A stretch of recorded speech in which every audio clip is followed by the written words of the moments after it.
Hear any good stories lately? Here's a good story. Back in Europe,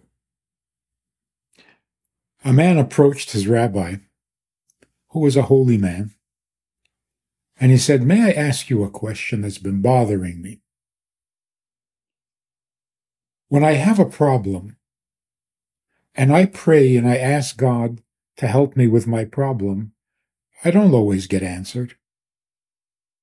But I come to you as my rabbi, I tell you my problem, and you pray for me, and it always gets answered. Now, I know you're holy, and your prayers are holy, and holy prayers are more likely to be answered. My question is, if it's my problem, I'm the one who's suffering, then when I'm praying, it's coming from the bottom of my heart. Isn't that at least as powerful as a holy blessing or a holy prayer? Shouldn't my prayer be answered because it's coming from the bottom of my heart? Good question. The rabbi said to him, "You are correct. Every prayer that comes from the bottom of a heart is always answered. You're not correct in assuming that because it's your problem, that automatically means that your prayer is coming from the bottom of your heart. Because what is the bottom of the heart? Years ago, if you remember, you had a problem with your business. You were about to go bankrupt. You needed one customer to save the business. You made your way to the little synagogue, to the little shul outside of town. You threw yourself down in front of the ark and prayed from the bottom of your heart for one customer, just to save the business. Poured your heart out with bitter tears. When you were done, you made your way home. And to get home, you had to walk across the frozen pond. The ice was not as thick or as strong as you expected, and you fell through the ice. You were drowning in the freezing water. At that moment, were you still hoping for a customer? The prayer for a customer was still at the bottom of your heart? Or had it been replaced almost instantly? Forget the customer, get me out of the water. All of a sudden, you were praying to survive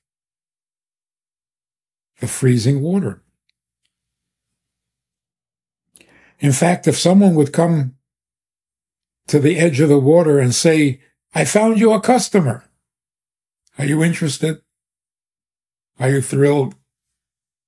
No. You don't care if you never have another customer, if you ever have a business. You don't care about it at all. That prayer has been displaced. Now you're praying from the bottom of your heart to survive. But is that the bottom of your heart? Imagine that as you're thrashing around in the water, you hear a child crying. A child has also fallen into the water. Now all of a sudden your survival is not interesting, necessary, important. What's important is to save the child, particularly if it's your child. So if in a moment things can change and the prayer of a moment ago is gone, displaced completely, it was not the bottom of your heart.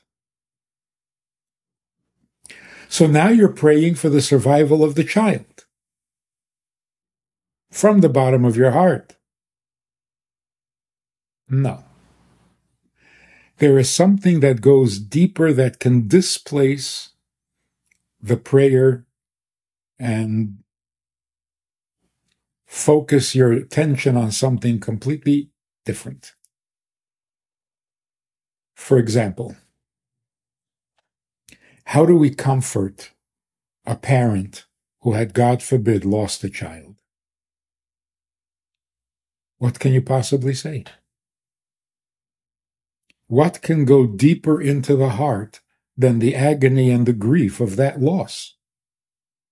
It was the bottom of the heart. Can anything go deeper? So we see that when people come to comfort the parents who are grieving, they talk about how great and wonderful and exceptional the child who passed away was. What a great kid. What a special child. How is that comforting? Why is that comforting? Doesn't it make the loss greater, more painful? And yet, this is what happens naturally, instinctively, and it works. Which tells us that at the bottom of our heart is not so much our child's survival as our child's goodness. We so desperately need our children to be good. So desperately that we are completely incapable of seeing a child's evil. Parents can't. Oh, they can see fault in their child. They can see imperfections in their child. But that the child is bad? Cannot see it. In fact, we need our children to be good so desperately we're afraid to talk about it to our children. Only when things are truly desperate will we open our hearts and pour our heart out and say, I so desperately need you to be good. That's an amazing insight into human nature. The end of the story was, this rabbi said to his student, when you come to me and tell me you are desperate for a customer to save your business, if I was drowning in freezing cold water, I would be praying for your customer. So it's not the holiness of my prayer. It's that, in my case, it really comes from the bottom of my heart.